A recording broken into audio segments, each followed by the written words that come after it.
फसलों के त्योहार।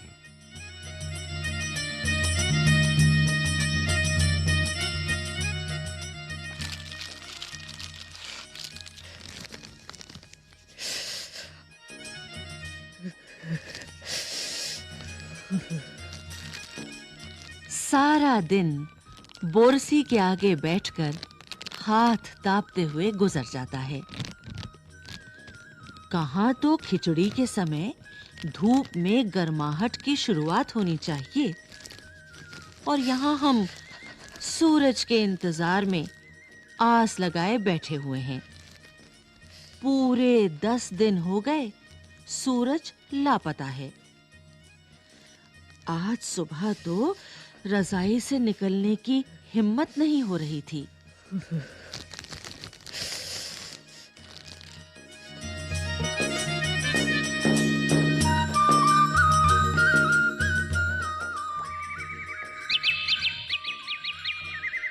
बाहर देखने से तो समय का अंदाज बिल्कुल नहीं हो रहा, लेकिन घर में हो रही चहल-पहल अब पता चल रही है। रह रहकर कानों में कभी चांपाकल के चलने और पानी के गिरने की आवाज, तो कभी किसी के हाथ लगाने की आवाज आ रही है। जा, भाग के देख, केरा के पत्ता आयल की ना। आज ई लोग के उठे के नईखे का। बोल, जल्दी तैयार हो खस। अब तो उठने में ही भलाई है।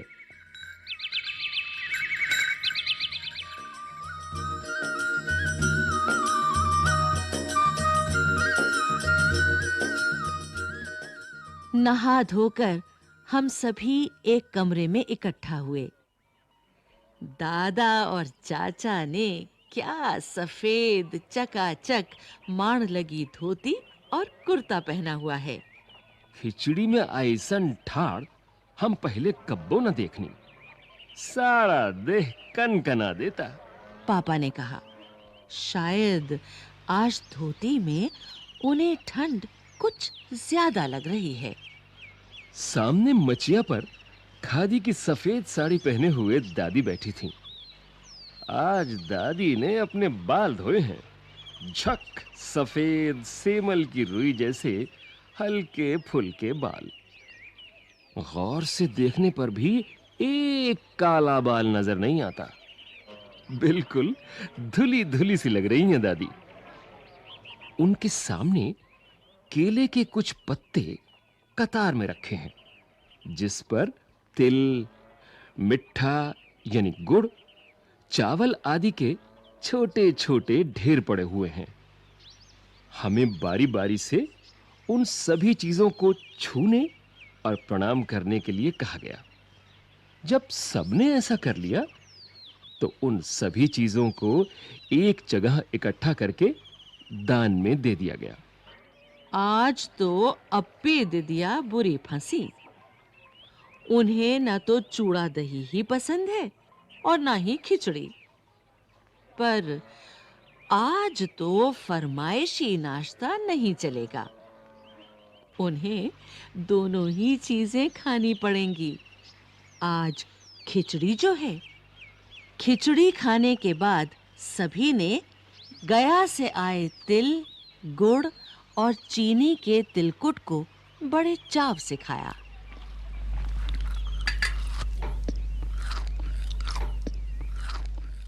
खाते-खाते मैं सोच रही थी कि कितनी अलग है ना ये खिचड़ी जो अभी हम मना रहे हैं। स्कूल में हम जो खिचड़ी मनाते थे, उसकी अलग ही मस्ती हुआ करती थी।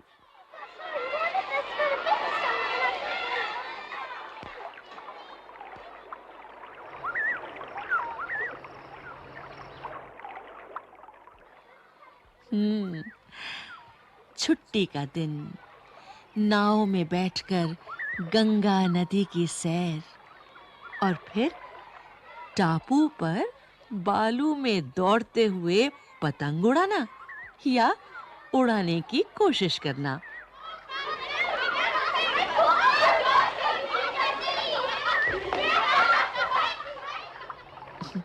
कितना मजा आता था। इधर हम पतंग उड़ाते थे और वहीं थोड़ी दूरी पर गुरुजी, विमला दिद्दा, आनंद जी, झिलमिट भैया सब मिलकर ईंट से बने चूल्हे पर बड़े-बड़े कड़ाहों में खिचड़ी बनाते थे। हम भी बीच-बीच में अपनी पतंगों को सुस्ताने का मौका देते हुए मटर और प्याज छीलने बैठ जाते। वैसी खिचड़ी फिर दोबारा खाने को नहीं मिली। वाकई ढंग कैसा भी हो, पर है ये खुशियों का त्योहार।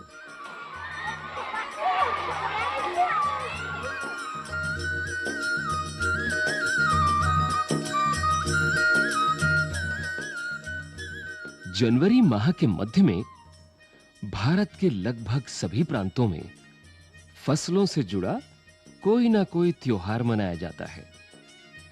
कोई फसलों के तैयार हो जाने पर खुशी बांटता है, तो कुछ लोग इस उम्मीद में खुश होते हैं कि अब पाला कम होगा। सूरज की गर्मी बढ़ने से खेतों में खड़ी फसल तेजी से बढ़ेगी। सभी प्रांतों और इलाकों का अपना रंग और अपना ढंग नजर आता है। इस दिन सब लोग अच्छी पैदावार की उम्मीद और फसलों के घर आने में खुशी का इजहार करते हैं।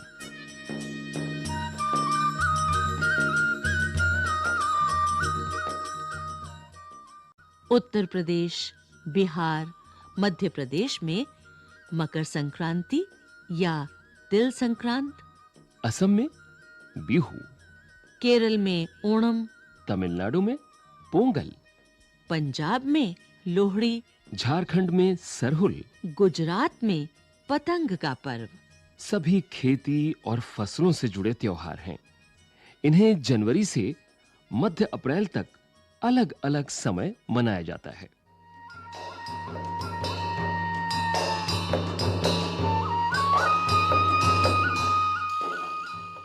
झारखंड में सरहुल बड़े जोशो खरोश के साथ मनाया जाता है। 4 दिनों तक इसका जश्न चलता रहता है। अलग-अलग जनजातियां इसे अलग-अलग समय में मनाती हैं।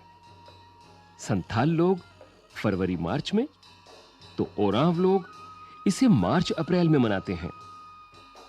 आदिवासी आमतौर पर प्रकृति की पूजा करते हैं।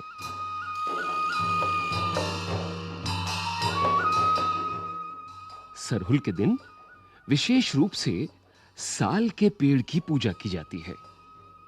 यही समय है जब साल के पेड़ों में फूल आने लगते हैं और मौसम बहुत ही खुशनुमा हो जाता है। स्त्री पुरुष दोनों ही ढोल मंजीरे लेकर रात भर नाचते गाते हैं।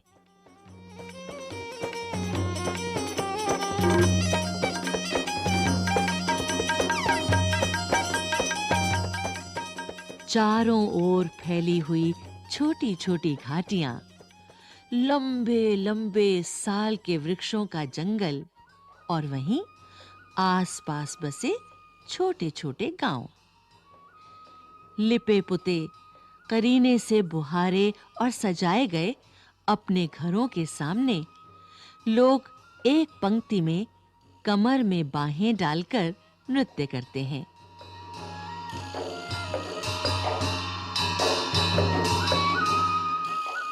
अगले दिन वे नृत्य करते हुए घर-घर जाते हैं और फूलों के पौधे लगाते हैं।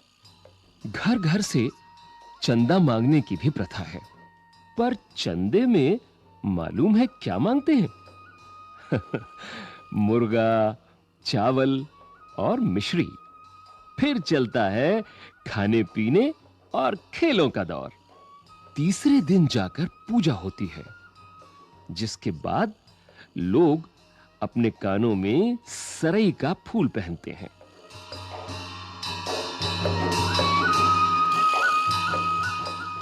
इसी दिन से वसंत ऋतु की शुरुआत मानी जाती है। धान की भी पूजा होती है। पूजा किया हुआ आशीर्वादी धान अगली फसल में बोया जाता है।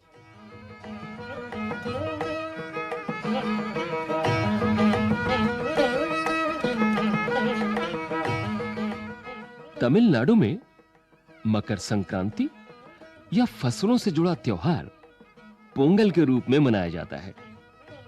इस दिन खरीफ की फसलें चावल, अरहर, मसूर आदि कटकर घरों में पहुंचती हैं और लोग नए धान कूटकर चावल निकालते हैं।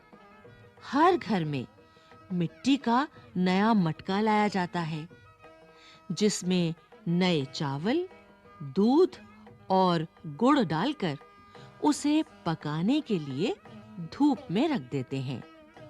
हल्दी शुभ मानी जाती है, इसलिए साबुत हल्दी को मटके के मुंह के चारों ओर बांध देते हैं। ये मटका दिन में 10:30 से 12 बजे तक धूप में रखा जाता है। जैसे ही दूध में उफान आता है और दूध चावल मटके से बाहर गिरने लगता है, तो पोंगला पोंगल, पोंगला पोंगल यानी खिचड़ी में उफान आ गया के स्वर सुनाई देते हैं।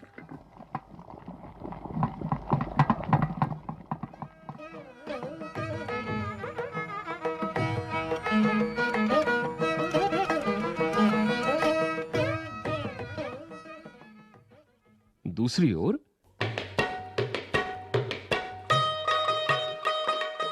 गुजरात में पतंगों के बिना तो मकर संक्रांति का जश्न अधूरा ही माना जाएगा। इस दिन आसमान की ओर यदि नजर उठाएं तो शायद हर आकार और रंग रूप की पतंगें आकाश में लहराती हुई मिलें। प्रत्येक गुजराती, चाहे वो किसी भी धर्म, जाति या आयु का हो, पतंग उड़ाता है। हजारों लाखों पतंगों से सूर्य भी ढक सा जाता है।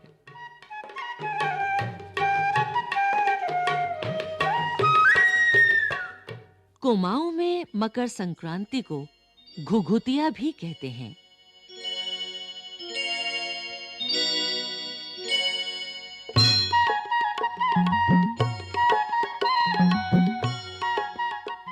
इस दिन आटे और गुड़ को गूंथकर पकवान बनाए जाते हैं। इन पकवानों को तरह-तरह के आकार दिए जाते हैं, जैसे डमरू, तलवार, दाड़िम का फूल आदि। पकवान को तलने के बाद एक माला में पिरोया जाता है। माला के बीच में संतरा और गन्ने की गंडेरी पिरोई जाती हैं। ये काम बच्चे बहुत रुचि और उत्साह के साथ करते हैं। सुबह बच्चों को माला दी जाती है। बहुत ठंड के कारण पक्षी पहाड़ों से चले जाते हैं। उन्हें बुलाने के लिए बच्चे इस माला से पकवान तोड़-तोड़ कर पक्षियों को खिलाते हैं और गाते हैं। कौवा आओ, घुघुत आओ, ले कौवा बड़ाओ, मकई दे जा सोने का घड़ाओ। खा ले पूरी, मके दे जा सोने की छुरी। इसके साथ ही जिस चीज की कामना हो वो मांगते हैं।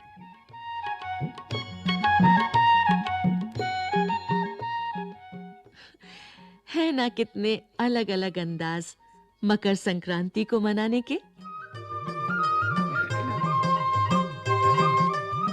कहीं दूध, चावल और गुड़ की खीर बनती है, तो कोई 5 प्रकार के नए अनाज की खिचड़ी बनाता है।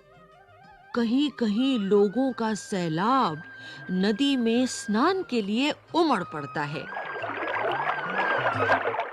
लोग ठंड से ठिठुरते रहेंगे, पर बर्फीले पानी में कम से कम एक डुबकी तो जरूर लगाएंगे।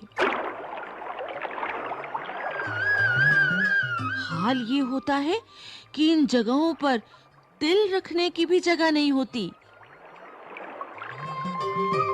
तिल से याद आया, मकर संक्रांति के दिन पानी में तिल डालकर स्नान करना, तिल दान करना, आग में तिल डालना, तिल के पकवान बनाना विशेष महत्व रखता है।